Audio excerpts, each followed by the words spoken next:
구독자 여러분 안녕하세요. 돈포겟 부동산 시작합니다. 첫 번째, 부동산 현재 소강 상태가 진행되고 있습니다. 현재 상황은 알아보도록 하고요. 두 번째, 다주택자 잡는다는 거는 결국 부동산 실패로 이어지는 공실과도 같습니다. 현 정부 들어서 서울 아파트 중위가격은 12억 5천만 원을 돌파했습니다. 계속적으로 상승을 하였고 부동산 규제로 전 국민이 힘들어지는 초유의 사태까지 벌어졌는데요. 부동산 하락과 급매는 정말로 진실일까요? 절대 속으시면 안 됩니다. 부동산을 보는 안목이 꼭 필요하고요. 다주택자를 잡으면 부동산 실패 완전 공식화가 되었습니다.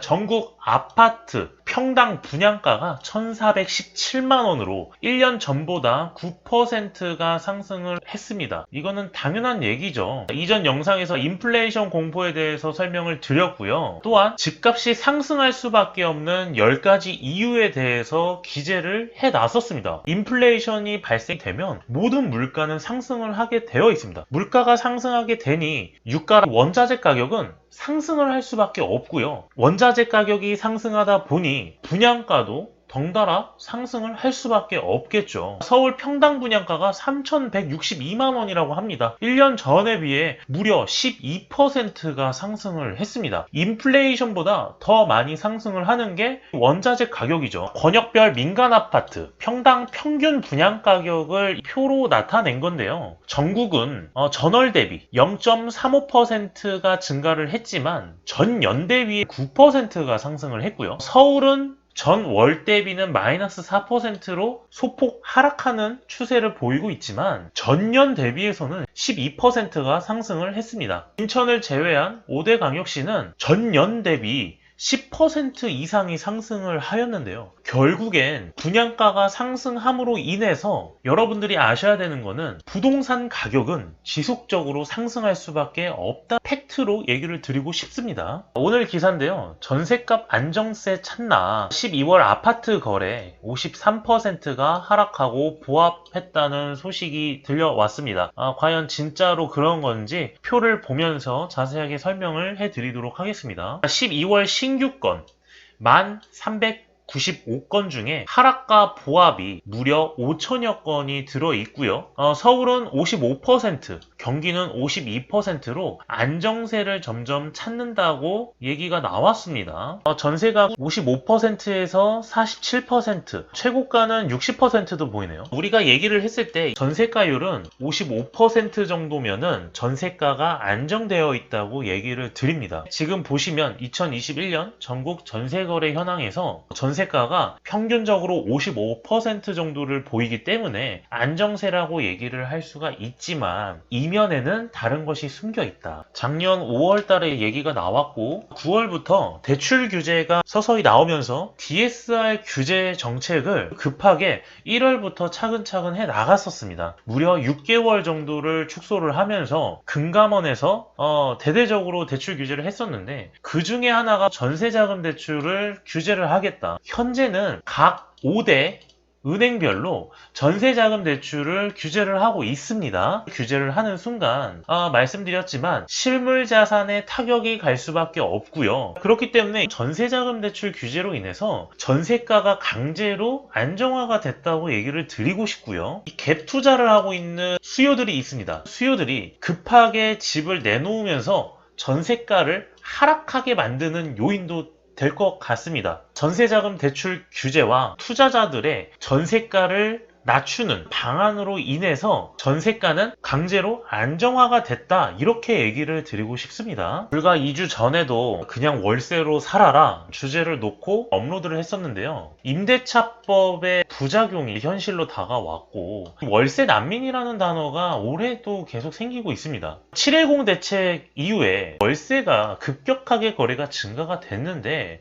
임대차 3법으로 인해서 규제로 월세 난민까지 발생이 되고 있었던 것이죠. 전세 가격의 급등과 종부세 부담들이 다 어디로? 조세 정가, 임차인에게 전가가 되고 있다. 이것 때문에 월세 난민이 계속 생기고 있거든요. 계약갱신 청구권제와 전월세 상한제를 골자로 한 세임대차법의 시행 여파로 전세 가격 급등세가 지속되면서 감당하지 못한 세입자들이 월세 시장으로 유입이 됐다. 전세 대출의 금리가 6%에서 급등이 되면서 전세에 대한 이자를 낼 바에는 월세로 이동하는 수요와 전세 대출의 규제로 인해서 어쩔 수 없이 월세로 내몰리는 수요, 또한 서울의 아파트 가격이 급등하면서 내가 차지하고 있던 그 자리에서 어쩔 수 없이 벗어나는 수요까지, 이런 다양한 수요들이 발생이 되면서 국민들을 너무 힘들게 만들고 있습니다. 제가 몇 달 전부터 얘기를 계속 했던 게 바로 전세 월세화입니다. 현재 월세화가 가속화가 되고 있다고 얘기를 드렸고요. 우려가 이제 현실로 다 왔습니다. 갈 곳 잃은 월세 난민들,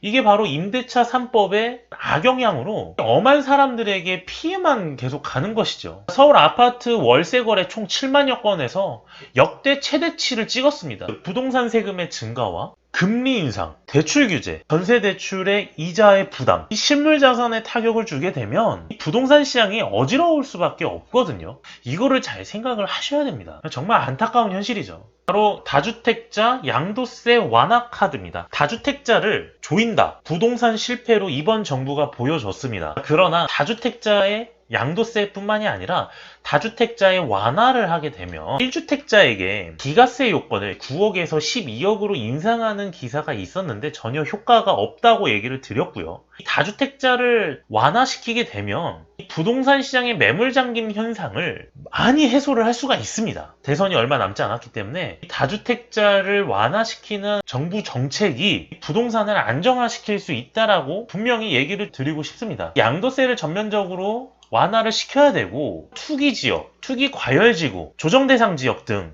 이런 지역들을 만들게 되면은 풍선 효과까지 발생이 되기 때문에 여러 가지의 기조들을 해소할 수 있는 핵심적인 정책이 나와줘야 된다. 하지만 첫 번째는 다주택자를 풀어주는, 완화시켜주는 정책이 필요할 것으로 보입니다. 이것으로 오늘 부동산 시장 알아봤고요. 소강 상태는 이어지지 않습니다, 여러분. 대출 규제도 한순간에 끝날 거고요. 부동산을 하락한다고는 하지만 제가 봤을 때는 강제적인 하락이고 규제로 인해서 일시적인 현상일 뿐이라고 설명드리고 싶습니다. 다주택자를 잡게 되면 부동산 실패, 즉 부동산을 안정화시킬 수 없다는 거, 이제는 결과가 분명히 나왔고요. 계속적인 분양가 상승으로 인해서 아파트 가격은 상승을 계속할 것으로 전망됩니다. 올바른 정부 정책이 나왔으면 좋겠습니다. 이상 동포겟 영상은 여기까지고요.